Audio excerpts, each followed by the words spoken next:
Hi, this is Lori. Somebody had posted asking how to make this kind of design here where you have a Superman-like diamond with a letter welded in the center. So I decided to create one in Design Space using the free images so that anybody can use this without having to worry about copyrights for you to sell.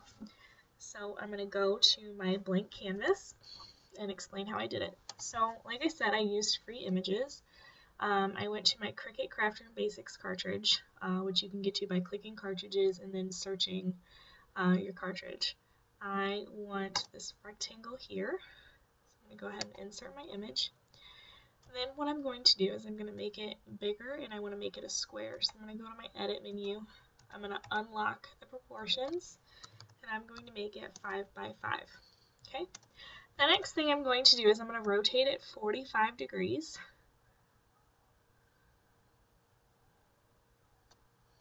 And then I'm going to duplicate it. Actually, probably should have duplicated it before I made it 45 degrees. I'm going to rotate the second one back to 0.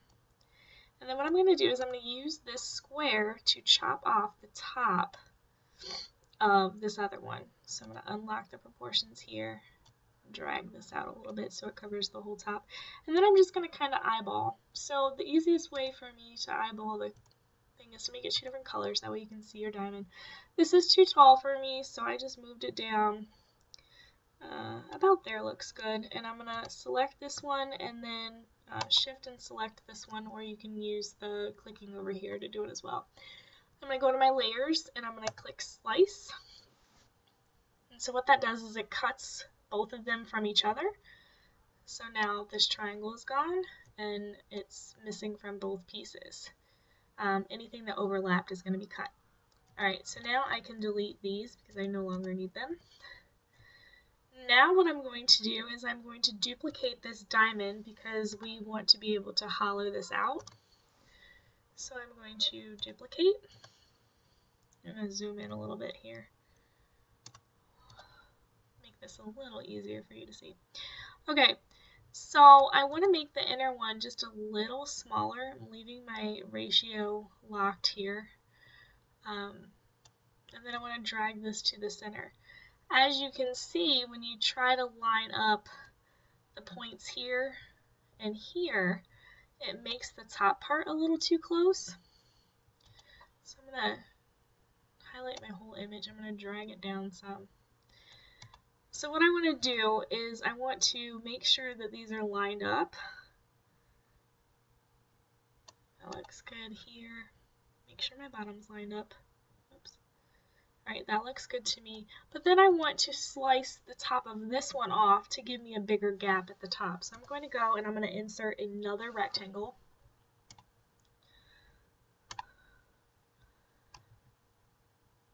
And this time, again, you're just eyeballing this. Unlock the ratio so I can drag it all the way across. And then I'm going to take this rectangle here in the inner diamond and I'm going to slice.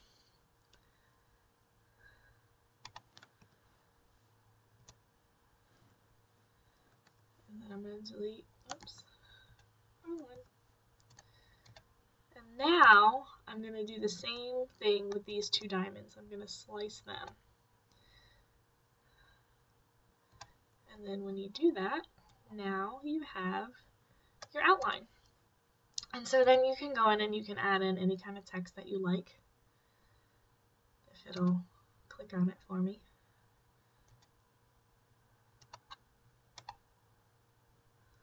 I'm betting I'm zoomed in too far. Oops.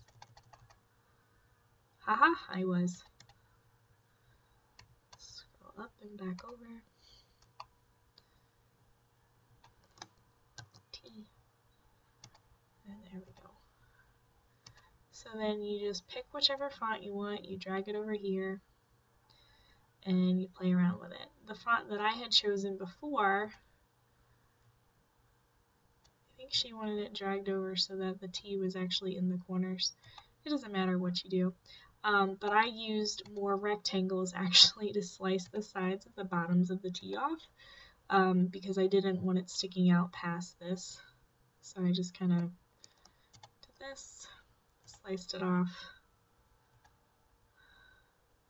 and then I came to the other side with the T, and I sliced it off. And then I just delete all my extra pieces. Oops, wrong one. Ugh. And then drag it down. And you can see here that there's a gap right here. So I inserted yet another square to fill in the gap. And then I rotated it. And I threw it in there too. And then I took all three of them and I welded it together. And you can do this with any font that you want. But that would be how you do it. That's kind of sloppy, but that's the gist of it. Let me know if you have any questions.